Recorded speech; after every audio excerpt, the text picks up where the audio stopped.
Welcome back. Today we got episode number 2 of the Ultimate Beginner's Guide to Fitness. And on today's agenda, we got setting long-term and short-term goals. And then we also have a goal-setting framework to help you better prepare for your goals and give you a plan on how you can actually achieve those goals. So let's go ahead and get right into it. So first and foremost, we got short-term goals. What are short-term goals? Short-term goals provide you with immediate progress. These short-term goals are going to focus on the initial phases of your fitness journey. So a few examples of some short-term goals are increasing your cardiovascular health. So starting to walk, maybe even run a little bit. You also want to increase flexibility. This is huge for everyday movement and just everyday life in general. Or it can even be enhancing your strength within the first few weeks of your fitness journey. Next, you want to establish a routine. Setting goals to establishing a consistent workout routine is absolutely critical if you want to see results, if you want to make progress, if you actually want to hit those goals. You gotta set a routine.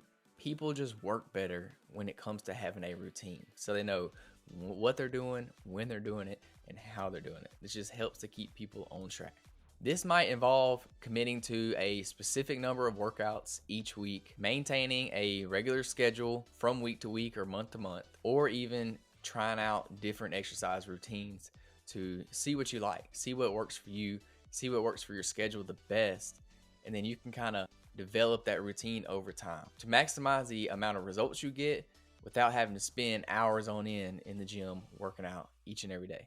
Next, when it comes to starting out your fitness journey, you want to make form improvements. This is going to be critical, especially when you're a newbie, when you're just starting out. You want to practice your technique, practice your form, because it's very easy to get hurt in the gym if you don't know what you're doing. If you're not practicing the proper techniques and you're lifting a bunch of weights, it's very easy to get yourself hurt. So the best thing for you to do is go ahead and learn the proper technique from the get-go when you're not doing a lot of weight or even with no weight at all. And this will help you in the long run. It'll set you up for success to keep you away from being injured. Because if you're injured, you can't work out. You can't go to the gym if you're injured. Or if you are, say your upper body's injured, you may be able to work out your lower body and vice versa. But let's just try to stay away from injury altogether.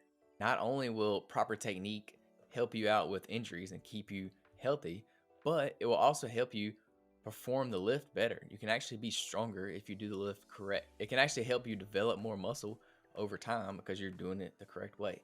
The exercise was meant to be done a certain way for a reason. If you use the proper technique that the exercise is meant to have, then you will be stronger most of the time in that technique because it maximizes the results. So do it the correct way from the get-go, and then you won't even have to worry about it.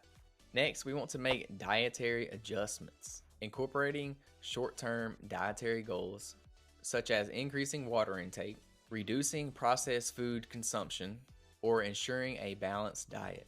This can all complement the fitness routine. And in my opinion, these dietary adjustments are going to be the biggest factor in you seeing results in your fitness journey. If your main goal is to lose weight, you got to make these dietary habits. 90% of your fitness journey is going to happen in the kitchen. The workouts are important, burning calories are important, but if you're just eating whatever you want, you're going to eat way more food than you can burn in a workout or in a day from walking 10,000 steps, whatever.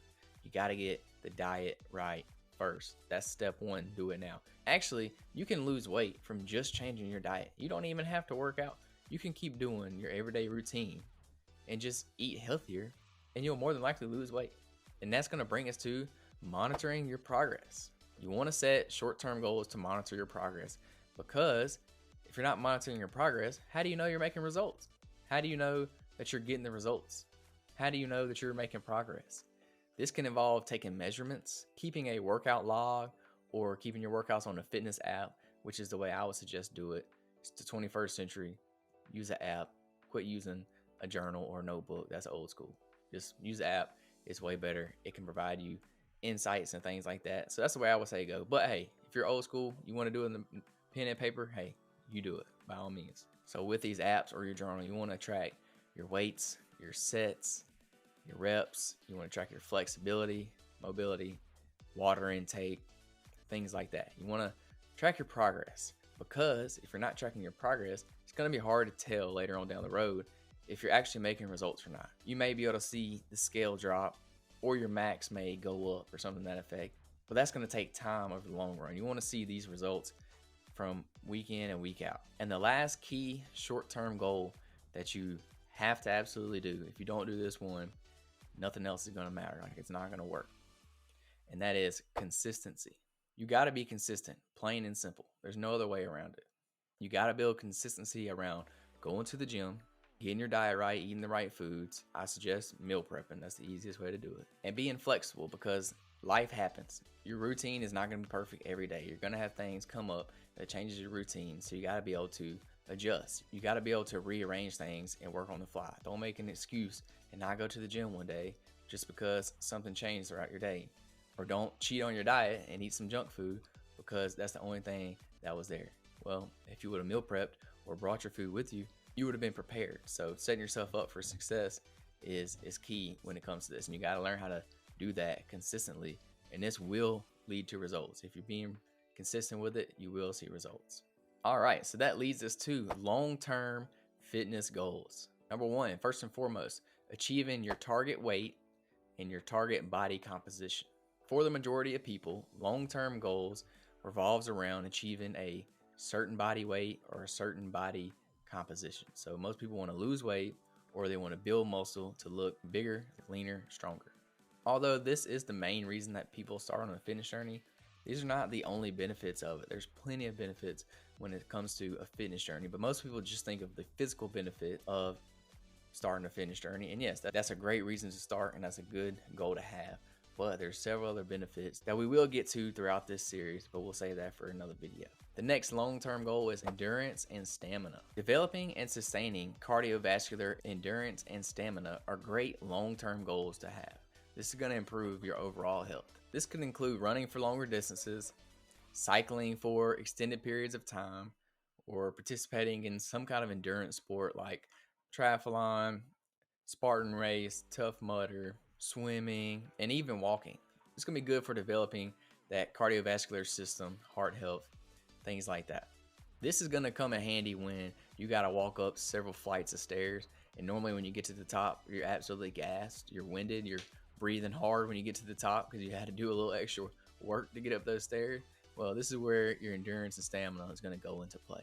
So wouldn't you love to get to the top of the stairs and not be breathing hard when you get up to the top? Another long-term goal is strength and muscle building. So this is my bread and butter right here. This is what I enjoy doing. This is why I started a fitness journey, to build muscle, to build strength, because I was a wee little lad back in the day, a whole 115 pounds soaking wet when I started my fitness journey. So we came a long ways. But when it comes to increasing strength and muscle mass, you want to think progressively build that muscle over time. So build muscle, it's hard. It takes a long time and it's going to be a long journey. So just buckle up and enjoy the ride. You got to set targets for lifting heavier weight, doing more reps, doing more sets, performing advanced exercises, and changing up your routines every now and then, because you will hit a plateau and your muscles will adapt to what you're throwing at it. So you got to change it up, shock the muscles sometimes, and this is all part of building strength. But that's all part of the journey. That's what makes it fun and exciting, and it never gets boring. You can keep coming back for more because there's always room to grow. There's always ways to change things up and keep things interesting. So that's what keeps me coming back. Another long-term goal is skill mastery.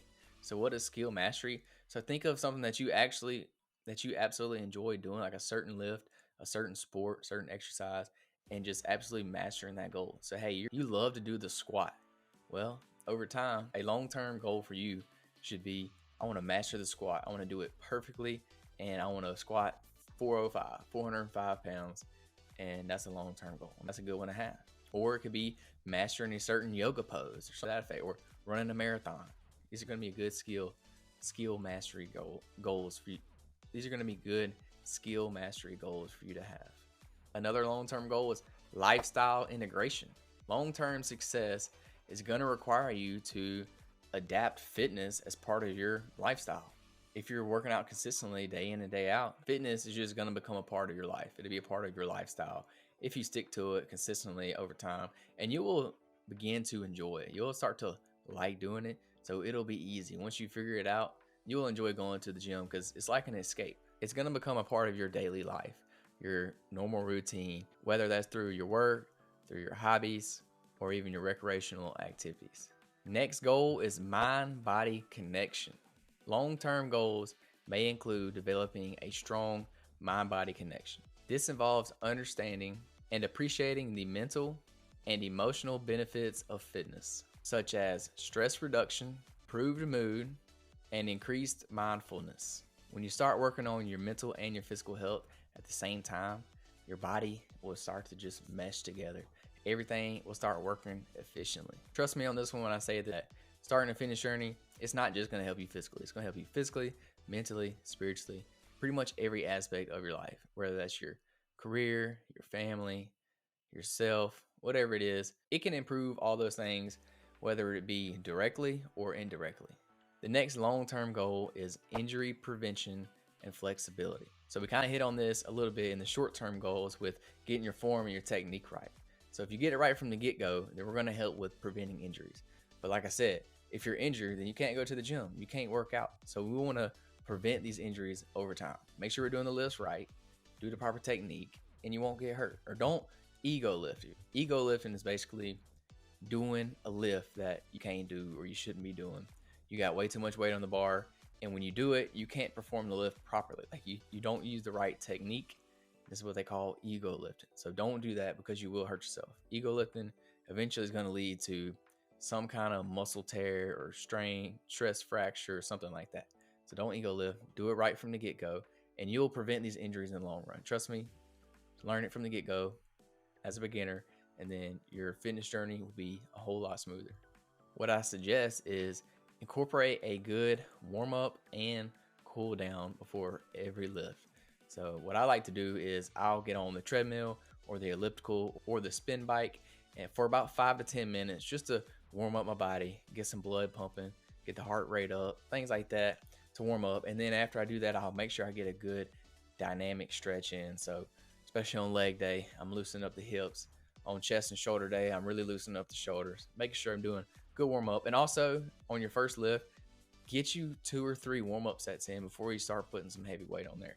And this is going to help prevent injuries tremendously. So incorporate this in every workout that you do. The next goal is nutritional habits. So hopefully by this time, you've already started making some changes to your diet. Long-term fitness success often requires sustained attention to nutrition. Nutrition is going to be huge in every aspect of your fitness journey. Whether your goal is to lose weight or to build muscle or anything in between, nutrition is going to be critical. Depending on your goals, depends on how you'll go about your nutrition. You want to establish healthy eating habits, making informed food choices depending on your goals, and maintaining a balanced and sustainable, keyword, sustainable diet. Don't just cut out all your favorite foods because so-and-so said so, or they may have a few more calories. You just need to adjust to this. You can still have your favorite foods. You just may have to limit the amount of those foods that you're eating or swap a few things around, because if you eliminate all your favorite foods, it's not going to be sustainable. You're not going to stick to it. You may do it a month, 2 months, whatever, but eventually you're going to go back to just binge eating whatever you want to. So try to make it as sustainable as possible. And this is not going to be easy. It's going to take time. You're not just going to be able to cut out all the junk food just like that. You got to start small, cut one thing out at a time, and eventually you'll get to where you need to be, to where you can create that sustainable diet. The next one is consistent progress. You want to make sure we're seeing progress in the gym, because if we're not, that means we've hit a plateau. And yes, this will happen. You will hit a plateau in the gym. It's inevitable. It's going to happen to everybody. That's just part of the journey. It's part of the process. So what should you do about this? You should set new goals, set new challenges. Once those previous goals and challenges are set, once you got to that point that you wanted to be at, then hey, you got to step it up a notch, go one more level, or switch up and do something different. This is going to ensure your ongoing progress, because if you don't switch it up, you're going to hit that plateau, like I mentioned, and you're going to stay in the same spot. So switch it up, make it harder, change, do a different challenge, test yourself, set a new goal. And this way, it'll make sure that you're always making progress, and you're not going to hit that plateau and just stay where you're at. And last but not least, the ultimate goal is just overall well-being. Your long-term fitness goals should contribute to just your overall health, your overall well-being, your overall mental, physical, spiritual state. This is going to help you just live a better, positive life. And that's what we all want at the end of the day, right? If you don't want that, then you're probably not starting a fitness journey. You want to feel better, you want to look better, you want to be able to enjoy life the way it was meant to be enjoyed. So you want to make sure you're balancing these short-term and long-term goals. This is going to create a comprehensive and achievable plan, an achievable fitness plan that accommodates immediate progress while maintaining a focus on sustained and transformative results over time. But if you don't know how to set goals, then you're not ever going to be able to achieve them.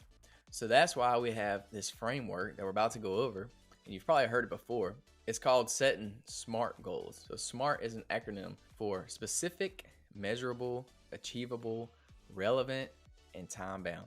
Using this framework to set SMART fitness goals, it's going to enhance the effectiveness and it's going to increase the likelihood of you actually achieving those goals. So here's how you make fitness goals SMART. First and foremost, you have specific. So when you're making a goal, you want to make it specific, obviously. A non-specific goal is, I want to improve my running. Instead, you want to make it more specific by attaching some kind of end goal to it. For example, increase my running endurance by completing a 5K race without stopping. See how that was a lot more specific? This is going to make it, it's going to give you a better target. Yeah, you may start running, but if you don't have nothing to like look forward to, if you don't have nothing to achieve, nothing to push you, then you're not going to stick to it. You're going to fall off over time because you don't have nothing to strive for you to shoot towards. Because if you don't have that goal of the 5K and you just say, I want to run, to kind of challenge yourself, to push yourself to get better. Next, your goal needs to be measurable. So for example, if you just say you want to lose weight, well, this is not measurable because how much do you want to lose? Do you want to lose 10 pounds, 50 pounds, 100 pounds? Just saying you want to lose weight, that's not going to cut it. So what do? You set a target of how much you want to measure, not only with the amount of weight, but also with the amount of time. So for example, I want to lose 10 pounds in the next 30 days or the next 3 months. See how that gives you a time frame and a weight goal? So now you have 2 measurement points that you can measure. How much weight you're losing and how much time you want to do it in. So this is going to make it more measurable for you. Because if you just say you want to lose weight, again, you don't have nothing to shoot for and you're going to eventually fall off. So add some kind of measurement to your goal. The next thing you're going to do is you're going to make it achievable. So for example, if your goal is to lift twice my body weight in the next week, well, if you never worked out before, then realistically, that's not going to happen. You're not going to just start working out and then be twice as strong the next week. It's not going to happen. It takes time. So that's not a achievable goal. Or say, I want to run an ultra marathon when you've never even ran a 5K. That's not achievable. You're not going to do that. You have to build that up, build that progress over time. So instead, what you want to do is make an achievable goal that you can achieve, but don't short yourself too much. Push yourself a little bit. Don't go off the rails with it, but you need to challenge yourself. So instead, an achievable goal would be to gradually increase my lifting capacity to double my body weight within 6 months. See, this is a little better because it's actually achievable. Within 6 months, you can get stronger and you gradually do that. So this is a lot more achievable than just saying, oh, I'm gonna do it by next week. It's just not enough time and it's too much progress within that short period of time. So you know what is achievable and what's not. So set those goals for things that you can do. Don't go crazy with it, but also don't short yourself. Don't make it too easy to where you're gonna achieve that goal with no problem. It should be a little tough, a little hard. You should wanna challenge yourself and push yourself, because if not, then it's not really a goal. Next, the goal has to be relevant. So for example, something that's not relevant, if you're wanting to start a fitness journey, if you want to lose weight, then your goal should not be to learn a new TikTok dance, because that's not going to do anything for you, not for your fitness journey. It's irrelevant. It's not relevant to what you're trying to do. So instead, what you could do to make the goal relevant is you could say, I want to incorporate dance workouts to improve my cardiovascular health and to provide a variety in my routine. See, this is more relevant. Yeah, you may want to learn that dance move, but as long as you use it to benefit your fitness journey or whatever your goal is, then that's going to make it more relevant. You don't just want to do something random off the wall for no reason. And that leads us to time-bound goals. You don't just want to say, I want to improve my flexibility, or I want to lose weight, or I want to build muscle, because there's no end goal to it. There's no time related to it. So instead, what you want to do is give yourself a time frame. So from the example earlier, I want to lose 10 pounds in 30 days. Or another one would be, I want to bench press 225 within the next 3 months. So this gives you a time frame. Or another one would be, I want to achieve a full split within 2 months through consistent stretching and yoga exercises. And there you have it. That's SMART goals. Specific, measurable, achievable, relevant, and time bound. If you use all these areas to set your goals, then it makes actually achieving those goals so much easier, because it makes your goals more specific and it gives you a better plan of how to go about achieving those goals. By making fitness goals SMART, you create clear and actionable objectives that are tailored to your specific needs. This increases motivation and it sets the stage for your own success in your fitness journey. So utilize this framework when setting your goals, and it will help you tremendously in your fitness journey. So if you haven't yet, download my free ebook. It'll be in the description below, where we go over a little bit more in depth about setting short-term, long-term, and SMART goals, and it'll help you. So grab that link in the description. But until then, tune into the next episode of the Ultimate Beginner's Guide to Fitness, where we will be covering assessing your current fitness level. And that's going to give you a good idea of where you need to start when starting your fitness journey, because most people have no clue how to even begin or where to begin. This is difficult because everybody starts at different stages in their journey. So tune into the next episode to learn more about that. But while I have you here, watch episode 1, where we go over the importance of fitness and some personal motivation to get you going when you're first starting out on your fitness journey. Peace, love, protein. We out.